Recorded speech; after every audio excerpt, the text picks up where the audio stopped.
అదే RTV app వార్తల్ని క్షణాల్లో చదివే అవకాశం ఉంటుంది. ఒక న్యూస్ పేపర్, ఒక టెలివిజన్ ఛానల్ మీ చేతుల్లో ఎప్పుడూ ఉంటాయి. నమస్కారం అండి. నా పేరు కాదా గోవింద్ కుమార్, తాళ్ళూరు మండల వైఎస్ఆర్సీపీ పార్టీ అధ్యక్షుడు. ఈరోజు కూటమి ప్రభుత్వం ఏర్పడ్డ తర్వాత ఉచిత ఇసుక అని చెప్పేసి ప్రజలను మోసం చేసి మభ్య పెట్టి ఈవేళ ఉచిత ఇసుక అనేది నామమాత్రంగా నడుస్తూ వాళ్ళ కార్యకర్తలు జేబులు నింపుకోవడానికే ఇది ఒక ఉచిత ఇసుక అనే పదాన్ని పెట్టి ఈవేళ ఒక్కొక్క ట్రాక్టర్ దగ్గర 500 రూపాయలు రమారమి వేళ వసూలు చేసుకుంటూ కార్యకర్తల జేబులు నింపుకుంటున్నారు. అదిగాక రోజుకి 100 ట్రాక్టర్ల నుంచి 125 ట్రాక్టర్లు సప్లై చేస్తున్నారు. ట్రాక్టర్కి 500 చెప్పిన రోజుకి 50-60 వేల రూపాయలు వాళ్ళ కార్యకర్తల జేబులకి నింపుకుంటున్నారు. ఈ కార్యక్రమం ఇలా జరుగుతుందని చెప్పి కలెక్టర్ స్పందనకి గ్రీవెన్స్కి ఇచ్చాను. సార్ ఇలా జరుగుతుందని చెప్పానంటే 3 నెలలు సుమారు అవుతుంది, ఈ రోజు వరకు కూడా దానికి ఏ విధమైన స్పందన లేదు. 2 మైనింగ్ డీడీ మైనింగ్కి ఇచ్చామని వారేమన్నారు, మాకేం తెలియదండి ఇదంతా ఎంఆర్ఓ చూసుకోవాలన్నాడు. ఎంఆర్ఓ గారికి ఇచ్చాం, మాకేమీ తెలియదండి ఇది మాకు సంబంధం లేదని చెప్తున్నారు. పోలీస్ స్టేషన్కి ఇచ్చామని, పోలీస్ స్టేషన్కి ఇచ్చినప్పుడు కూడా ఏ రోజుని కూడా మాకు ఎటువంటి సంబంధం లేదని చెప్తున్నారు. ఎవరు చెప్పినని మరి ఎవరికి సంబంధం అండి? ఇది ఒక ఇల్లీగల్ బిజినెస్ జరుగుతున్నప్పుడు మేము కంప్లైంట్ ఎవరికి ఇవ్వాలి? మేము ఎవరికి చెప్పుకోవాలి? ప్రజలను దోసుకుంటూ ఈ విధంగా వీళ్ళు డబ్బులు దందాలు చేసుకుంటూ కార్యకర్తల జేబులు నింపుకుంటుంటే ఇంక ఎవరికి చెప్తే ఏ విధంగా జరుగుతుంది? నిమ్మక నీరు పెట్టినట్టు దున్నపోతు మీద వర్షం కురిసినట్టే నడుస్తుంది ఈ రోజుని.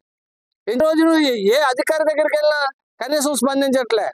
గతంలో ఏదైనా చిన్నదే స్వయంగా మా ప్రభుత్వంలో, గత ప్రభుత్వంలో మా కార్యకర్తది, మా నాయకుడిది ఒక ట్రాక్టర్ పట్టుకుంటే 3 నెలలు స్టేషన్లో పెట్టి ఉంచారు.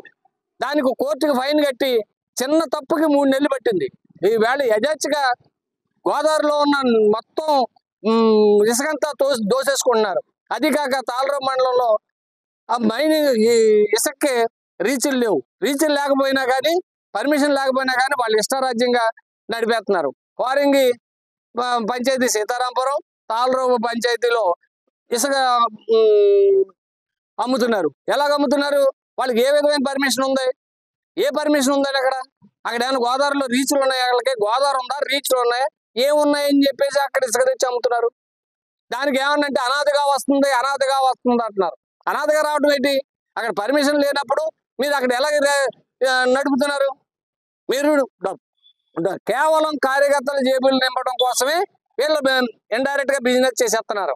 ఇది ఈ వేళ జరుగుతున్న భాగవతం. దీనికి ప్రతి ఒక్కరు కూడా స్పందించి వారిపై కఠిన చర్యలు తీసుకోవాల్సిందిగా కోరుచున్నాం. ఈ రోజుని ఉచిత ఇసుక అన్నారు. ఎక్కడ ఉచిత ఇసుక అవుతుంది? 3,500 నుంచి 4,000 దాకా తీసుకుంటున్నారు. ఏరియాని బట్టి, ప్లేస్ని బట్టి పట్టుకెళ్ళి వాళ్ళు ఇష్టం వచ్చినట్టుగా దందాలు చేసుకుని బ్రతుకుతున్నారు. ఎవరి మట్టికి వాళ్ళదే దందా అంతే. ఇసుక దందా పూర్తిగా నడుస్తుంది. పేదవాడికి ఉచిత ఇసుక ఎక్కడదండి?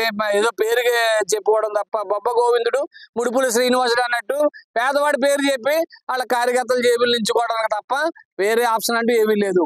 ఉచితం అనేది ఉత్తి మాట. వాళ్ళు ఎవరికి అందరూ కూడా ఎవరి స్థానాల్లో వాళ్ళు ఎక్కడికక్కడే అందించేసుకుంటున్నారు. ఏమైంది? ఎవరిని అడిగినా ఒకటే మాట, మాకు సంబంధం లేదు. మరి ఎవరికి సంబంధం? దీనికంటూ ఒక కమిటీ ఉండదా? దీనికంటూ ఒక అధికారం ఉండడా?